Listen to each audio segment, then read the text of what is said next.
Mesdames, Mesdemoiselles, Messieurs, bonjour, bienvenue sur 613 TV pour de nouveaux développements autour de la Parashat Mishpatim. Vous savez que la Parashat Mishpatim, c'est beaucoup de mitzvot et de averot, donc le côté halachique, le côté loi que nous allons développer bien évidemment au cours des prochaines émissions, mais il y a malgré tout un côté Agada, c'est-à-dire en fait l'histoire de personnages particuliers dans cette paracha, et nous allons peut-être nous intéresser à eux.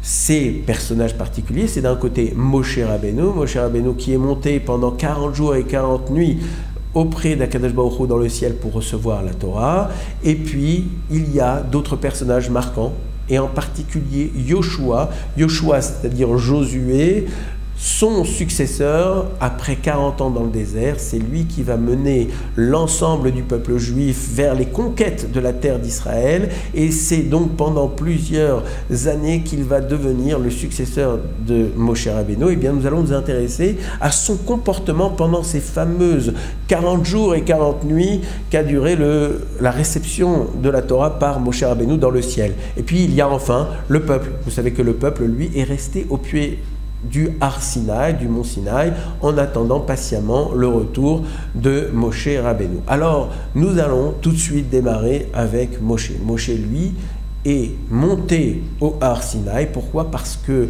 les Bnei Israël ont tous reçu les 2 premiers des 10 commandements qui ont été énoncés par Akadosh Baruch Hu, mais le choc a été trop important. Akadosh Baruch Hu a donné le premier commandement et l'ensemble du peuple juif, sauf Moshe, sont morts. Tout le monde est mort et Akadosh Baruch Hu a décidé de les ressusciter. Ensuite, il y a eu l'énoncé du 2e commandement par Hachem, et là encore, l'ensemble du peuple juif est mort et a été ressuscité. Une fois qu'il y a eu cette expérience de la mort et de ressusciter, le peuple juif n'a pas voulu encore une fois expérimenter tout cela. Ils ont dit non, on ne veut plus mourir et ressusciter, on préfère que toi, Moshe, tu montes auprès d'Akadosh Baruch Hu et tu puisses recevoir la Torah et ensuite nous la transmettre à nous, le peuple juif. Et c'est ce qui s'est passé. Moshe Rabbeinu est monté pendant 40 jours et 40 nuits et il a reçu la Torah. Avant de monter, il a donc fait ce chemin pour arriver au sommet du Har Sinaï, et au début du chemin, Yoshua l'a accompagné et s'est retrouvé jusqu'à la limite permise. Vous savez que Moshe Rabbeinu pouvait monter jusqu'au sommet, mais Akadosh Baruch Hu avait dit attention, personne d'autre ne peut monter et gravir les cimes de Har Sinaï, et c'est la raison pour laquelle le peuple est resté au pied de cette montagne. Par contre, Yoshua a décidé de se joindre à son maître, Moshe, et de monter jusqu'à la limite permise. Cela constituait un chemin de quelques centaines de mètres, mais pour lui, c'était important. On va en parler dans quelques minutes. Retrouvons-nous donc avec Moshe Rabbeinu. Moshe Rabbeinu, lui, va monter au ciel. Et il va rester 40 jours et 40 nuits sans manger et sans boire. Pourquoi? Parce qu'il s'est adapté à son environnement. Vous vous rappelez, il y a quelques mois, on avait parlé de la Parashat Vayera, et au cours de la Parashat Vayera, au tout début de cette paracha, on voit qu'Avraham Avinu reçoit des invités. Ces invités, c'était des anges, ce n'étaient pas des êtres humains. Et malgré tout, ils ont mangé à la table d'Avraham Avinu. Pourquoi? Parce que dans l'environnement des hommes, eh bien, nous devons nous conformer et nous comporter comme des hommes. C'était la décision des anges. Et bien, de la même manière, Moshe Rabbeinu, dans le monde des anges, le monde où l'on ne mange pas, où l'on ne boit pas, eh bien, c'est lui aussi adapté à son environnement. Et pendant 40 jours et 40 nuits, il n'a pas mangé et il n'a pas bu. Et c'est cette capacité de se conformer à l'environnement, de s'adapter, cette capacité d'adaptation qui a permis à Moshe Rabbeinu d'avoir un accélérateur d'acquisition de connaissances, comme s'il se retrouvait dans une sorte d'apesanteur qui lui permettait de se retrouver dans un niveau spirituel qui n'est pas donné aux hommes. Eh bien, cet environnement-là lui a permis d'acquérir en un temps très court, puisque 40 jours et 40 nuits, c'est très court, eh bien, dans ce temps-là, d'acquérir l'ensemble de la Torah.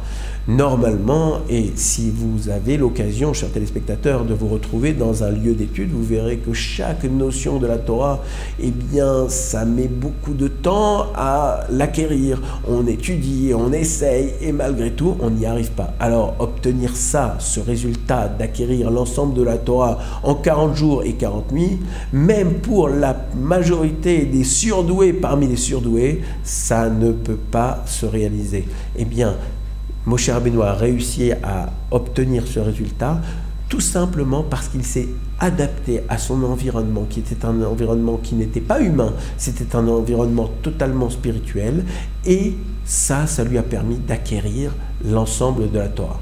Alors, on peut se poser la question, comment cela s'est-il passé? Est-ce qu'il a appris le premier jour la première leçon, le deuxième jour la deuxième, etc., jusqu'à la 40e et dernière leçon qui lui a permis d'apprendre toute la Torah? Eh bien, cela ne s'est pas passé comme cela. Moshe Rabbeinu a acquis toute la Torah le premier jour, mais à l'issue du premier jour, il a tout oublié. Et le deuxième jour, pareil, il a acquis toute la Torah, et puis il a oublié. Et il a travaillé très fort le troisième jour pour encore acquérir toute la Torah, et il a malgré tout oublié. Et ça s'est passé et répété pendant 40 jours. Il a appris tout et il a oublié tout. Et on voit que le 40e jour, Akadosh Baruch Hu lui a donné la Torah en récompense, en cadeau. Pourquoi? Parce qu'il a vu tous les efforts consentis par Moshe pendant 40 jours et 40 nuits. Il ne s'est pas désespéré. Chaque jour, il recommençait et il oubliait, et malgré tout, il recommençait. Eh bien, ça, c'est un enseignement très important pour nous. Pourquoi? Parce que cette force de l'effort, cette capacité à se surpasser, eh bien, ça doit être un exemple pour nous tous. Nous devons faire tout ce qui est en notre pouvoir pour acquérir des connaissances, pour devenir de meilleurs juifs, pour nous sublimer. Et pour ça, on doit être prêt à tous les efforts. Mais une fois que ces efforts sont réalisés, alors le cadeau vient d'Akadosh Baruch Hu. Nous avons l'aide divine. Ça s'appelle la Siyata Nishmaya. Mais cette aide d'Akadosh Baruch Hu ne peut survenir que lorsque l'on a fait tous les efforts du monde pour, de notre côté, acquérir l'ensemble des connaissances et monter en niveau. Mais si on n'a pas fait le maximum, pourquoi voulez-vous qu'Akadosh Baruch Hu nous aide? Eh bien, ça, c'est l'exemple de Moshe Rabbeinu. Moshe Rabbeinu, il a fait tous les efforts du monde pour acquérir l'ensemble de la Torah. Finalement, il l'a acquis par cadeau.